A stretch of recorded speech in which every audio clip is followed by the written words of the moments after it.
So recently I had someone on Instagram DM me and asked me to check out a video where someone was talking about their debt journey. Now they basically made a video talking about their starting point in terms of how much debt they have, and that came to about $150,000 worth of debt. So then the person who DM'd me on Instagram really asked me if I could do a video on it and talk through what I would actually do to tackle that debt. So once I watched that video, I literally dropped my other topics and I was like, I have to do a video on this because it was just so shocking. Really, because I realized that some people may be in a very, very similar situation. Now, obviously this person was based in the US and of course I'm from the UK, but actually in terms of the debts that person had, it's very similar to the UK. So I thought, why not just do a video talking through how I would tackle a high amount of debt? So I thought, why not use Ronnie as an example, because we kind of already know her background, and if you have no idea what I'm talking about, then make sure to check out my budgeting video because that will all make sense. So I will link that up here for you and in the description below. And whilst you're here, you may as well give this video a thumbs up if you do like it, because it really does help to support the channel. So let's just ask Ronnie to list out all the debts, and the debts that I'm actually going to be using are going to be taken from that video. So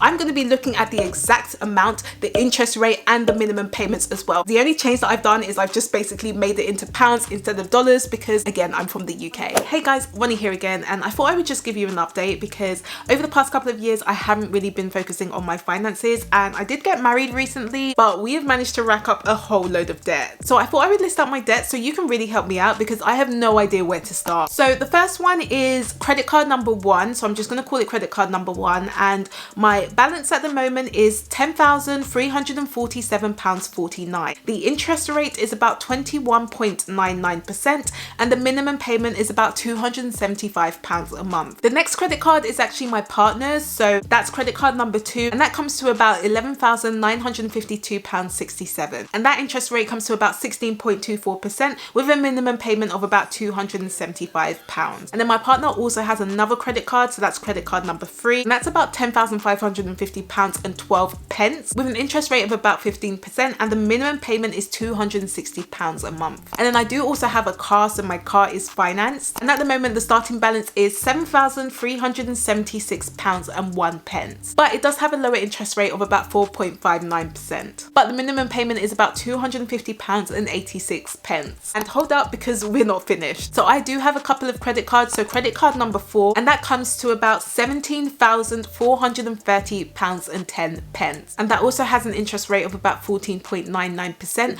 with a minimum payment of about £700. And then next I do have a smaller credit card, and that's got a balance of £4,296.22, and then it's also got a 13.99% interest rate, and my minimum payment is about £68.04. But my partner also has another credit card as well, and that's over £17,000, and we've got an 18.49% interest rate, and the minimum payment for that is about £310. Then I've also got another smaller credit card, so this one's a bit better. It's about £87.05, but we've also got an interest rate of about 15.99%, and we've also got a minimum payment of about £25 a month. We've also got another car that's on finance, so that's about £17,000, and the interest rate is about 6.84%. So our minimum payment is about £564 each month. And at the same time, we've also got a home equity loan, and that basically allows us to borrow money against the equity of our house. And then we've also got a store credit card of about £5,845. The interest rate is about 26.99%, and we also have a minimum payment of about £152 a month. And then we had to get a mattress, so we got that on finance too, so that's about £2,830, but it is interest free for a period of time, so we're not paying any interest,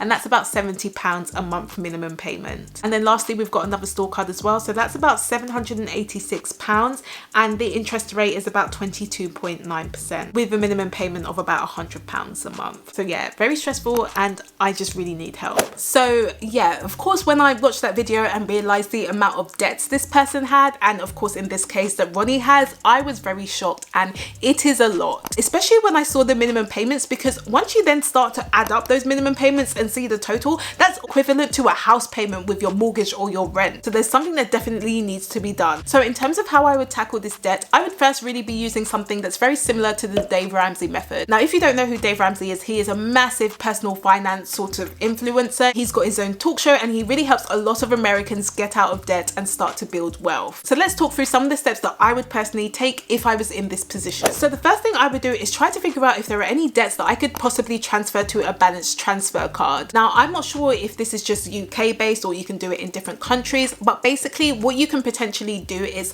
some balance transfer cards allows you to actually take some of those debts and move it onto a new balance transfer credit card. And then usually that new card would either have a 0% interest rate or a very, very low interest rate for a set period of time. So if there are some credit cards with very, very high interest rates, then I would try and see if that's a potential option you can do. So for example, in Bonnie's case, she's got some credit cards with very high interest rates, such as, you know, 22%, 18%. So if she can, I would be trying to move those onto a balance transfer card because those interest rates are very, very expensive. You can even see it in some of the minimum payments that she's having to pay as well. The second thing I would do, and most of you guys already know this, but it would be to make a budget. Now, this is why I keep saying, guys, budgeting is important. I keep saying it. Some of you people are not listening to me, but seriously, budgeting is important. And the reason why I say that is because you need to understand what is going on with your money. You need to know exactly what is coming in and what's going out. So what's the income coming in versus your expenses going out? These are just so important and you need to know it. Now, if you are new to my channel, then I do have budgeting templates that you could potentially use. So I'll link that in the description below. But I also have other budgeting videos. So if you don't really like the zero-based budget method,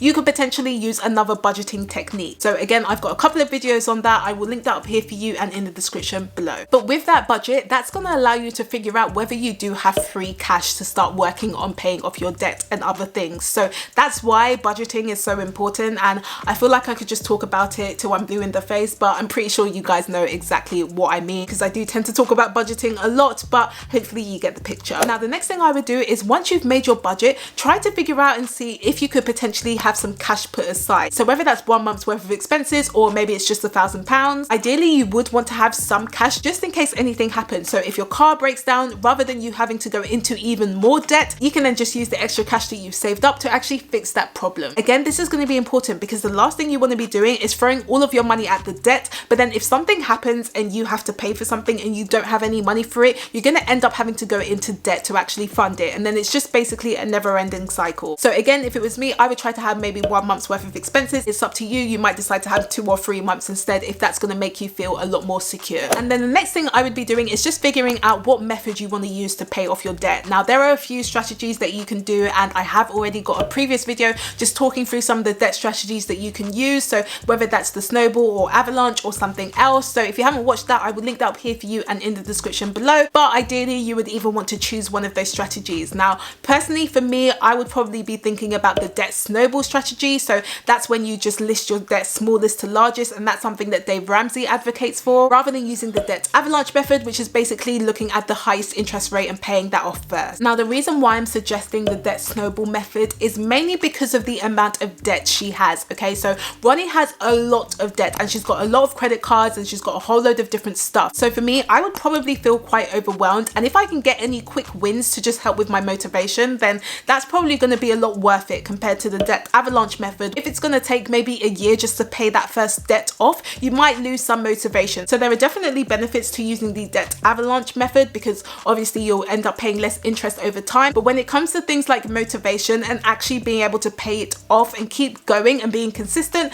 then debt snowball is probably going to be the best bet. Now, if you find in your budget that you don't actually have any spare cash lying around, then that's when you're going to have to start getting creative. Okay, so you may need to start selling stuff on eBay or Etsy. You might even have to start a side hustle. Maybe you start driving for Uber or you become a delivery driver, for example. Really and truly, I would be trying to reduce my expenses whilst trying to increase my income. So when it comes to expenses, are you meal prepping? Are you budgeting your food, for example? Are you limiting how much you spend on takeout? Really and truly, should you be spending money on takeout if you've got that much debt? Could you potentially reduce your housing costs as well? So again, I have done a video talking through some of the strategies you could potentially use, especially if you are budgeting on a low income. So I will link that up here for you and in the description below. But again, really try to work on reducing your expenses and seeing if you can increase your income at the same time so that you have some spare cash around to start paying off that debt. So then once you've got your cash and you've also got your debt strategy in place, that's when you can really start to attack that debt. So for example, in my case, I would probably be going for the smallest debt first. So I think in this example, it was about £87. I think it was a credit card. So I would try and pay that off first. Then once you've paid that first debt off, I would be using the spare cash again, plus the minimum payment from that first debt, and then attacking the second debt. So I wouldn't be trying to pay maybe 5 or 6 debts all at the same time. You really want to just focus on one, attack that first, and then move over to the next one. So then again, once you've paid off that credit card, then I would then take that money to the second debt, which might be the store card. I think it was about £786. So I would then attack that second debt debt, and then so on and so on. And every single time you have more cash because you wouldn't be making minimum payments on the previous debts, that should be going towards your next debt. So again, it will end up being a snowball at the end. Now in this situation, because Ronnie does have a lot of debt, it's going to take a while. So it's not going to take a couple of months to pay this off. It's probably going to take a few years. And that's why I think the debt snowball is probably going to be a very effective method, because she'll then be able to get those quick wins, and hopefully that will start to give her motivation to keep going and to keep being consistent. And truth be told, I will be honest with you and tell you that it's not going to be easy. It is going to take a lot of sacrifice, but if you realize that actually you want to be debt free and you're willing to work for it, then it is definitely going to be worth it in the end. But yeah, if you are in debt and you have no idea where to start, then I do really hope this video helped you. And if you did like it, then remember to give me a thumbs up if you haven't already, and let me know in the comments, are there any other things that you would do to tackle this debt? I do post every Tuesday and Friday, so if you would like to know more, then of course you can subscribe to my channel, and I will see you guys on Tuesday.